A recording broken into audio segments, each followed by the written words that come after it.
Hi everyone, Dr. Beena here. Today I am going to revise ribonucleic acid or RNA. What is RNA? RNA is the polymer of purine and pyrimidine nucleotide linked by phosphodiester bonds. So it is it's a single-stranded structure. Then it is joined by 3 5 phosphodiester bond. The phosphodiester bonds join the 3 hydroxyl group of ribose of one nucleotide unit to the 5 hydroxyl group of the group ribose of the next nucleotide. Now what are the difference between the RNA and DNA? That also you can mention few important points only. In RNA the sugar is ribose rather than the 2-deoxyribose sugar in the DNA. Then RNA does not possess thymine, but in RNA it's instead of thymine it is uracil, and the DNA is double-stranded and the RNA is the single-stranded. So that is the main difference between the RNA and the DNA. Now we'll see the distribution. 10% in the nucleus, 25% in cytoplasm, mitochondria 15%, ribosomes and endoplasmic reticulum around 50%. So majority is distributed in the ribosome and this endoplasmic reticulum. So here you can draw the diagram where showing the single-stranded structure where the purine bases are adenine and guanine and the pyrimidine bases are uracil and cytosine. And there is phosphodiester backbone. What are the types? Messenger RNA or mRNA, heterogeneous nuclear RNA or hnRNA, transfer RNA or tRNA, ribosomal RNA or rRNA, and the small nuclear RNA or snRNA. These are the important types of RNAs that you have to mention. Then each type you have to explain and give the function. So mRNA, we are going to discuss about the mRNA first. It acts as a messenger of information of gene in the DNA to protein synthesizing machinery in the cytoplasm. You know the central dogma where the DNA is replicated to produce the mRNA, then mRNA is translated to produce the protein. So this mRNA carries information from the gene in the DNA to the protein synthesizing machinery which is situated in the cytoplasm. That is the major function. Genetic information present in the DNA is transcribed into the mRNA.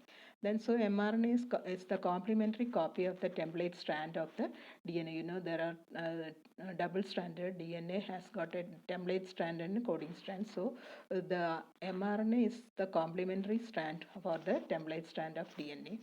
And template strand of DNA is transcribed to mRNA in the nucleus. So this transcription part is occurring in the nucleus. And thymine is not present in the mRNA that we already discussed, and instead it is uracil.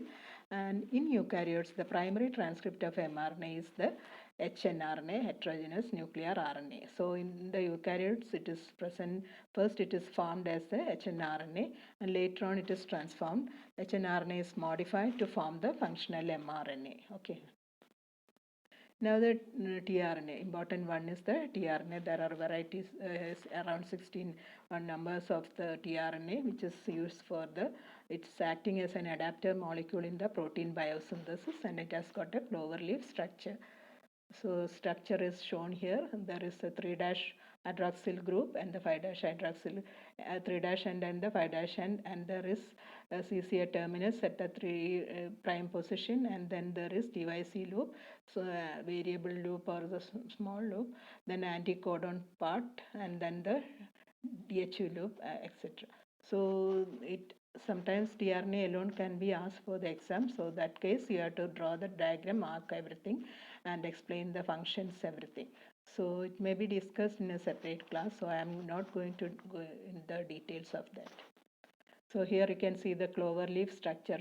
3' and CCA terminus, and then pseudouridine arm, short arm, then the anticodon arm with the triplet codon, and DHA arm, and the 5' end.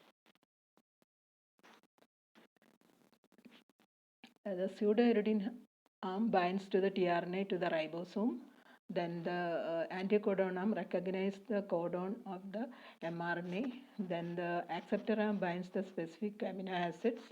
And then DHA arm recognizes the specific amino acid tRNA synthetase enzyme. So these are the various functions of these arms. Pseudouridine binds the tRNA to the ribosome. Anticodon arm recognizes the codon on the mRNA. Acceptor arm binds the specific amino acid. DHA arm recognizes the specific amino acid tRNA synthetase enzyme.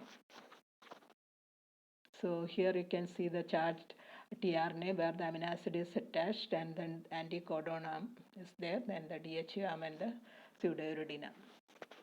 The anticodon arm of the tRNA recognizes the codon in the mRNA, and specificity of tRNA resides in the anticodon area. Anticodon has a base sequence complementary to that of the codon of the mRNA.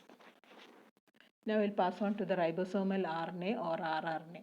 Ribosome provides an infrastructure for the mRNA, tRNA and amino acids to interact with each other for the translation process. You know what is translation? That is protein synthesizing process.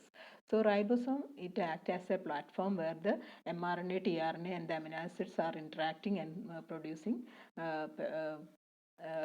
proteins. So ribosomal assembly is the protein synthesizing machinery. Actually, ribosomal assembly is the protein synthesizing machinery. Then rRNA has got a catalytic activity. Another important function of the ribosomal RNA is the catalytic activity.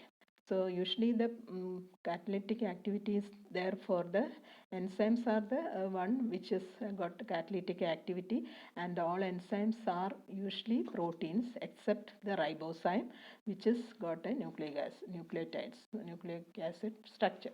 So here rRNA 28S rRNA, which has got the peptidyl transferase activity, and this activity is there for this type rRNA, and so that rRNA is the another. It is an example for a ribozyme. Ribozyme means the enzyme type of an enzyme which is not a protein. And in the eukaryotes, you know that for the protein biosynthesis, there is ATS ribosome rRNA is used for the assembly, and it has got two subunits, 60S and 40S, and in that for 60S and 40S there are small strands of rRNAs, that is 28S, 5.8S and 5S in 60S and with some proteins, and then 18S in another 40S subunits where some numerous proteins are present. So here various types of RNAs are present, 28S, 18S, 5S and 5.S are the major varieties, and it is involved in the protein synthesis, and these are all very stable. Then eukaryotic ribosome are composed of 60S and 40S subunits. Each subunits consist of one or more strands of rRNA, like 28S, 5.8S and 5S and 18S, and numerous proteins, that is around 30 to 40 proteins are required for this protein synthesizing or the translation process. Then small RNAs. There are about 30 different types and they are all very stable. Small nuclear RNAs are the subgroup of small RNA, and they are involved in the RNA splicing.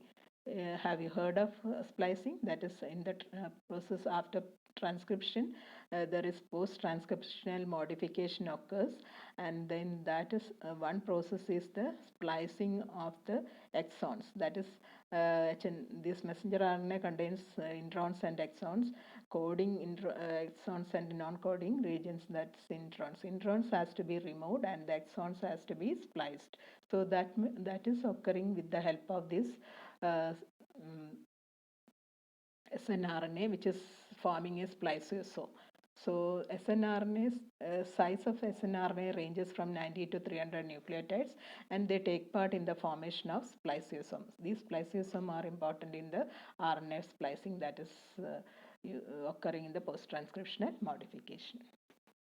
So that much regarding. Then one more micro RNA is there, which is helpful in the gene expression, that is useful in the gene expression also. So you can write the about what is explained, and explain each one separately and their function. Usually ask question for 3 marks. Sometimes tRNA alone can be asked for 3 marks. So study well. Thank you.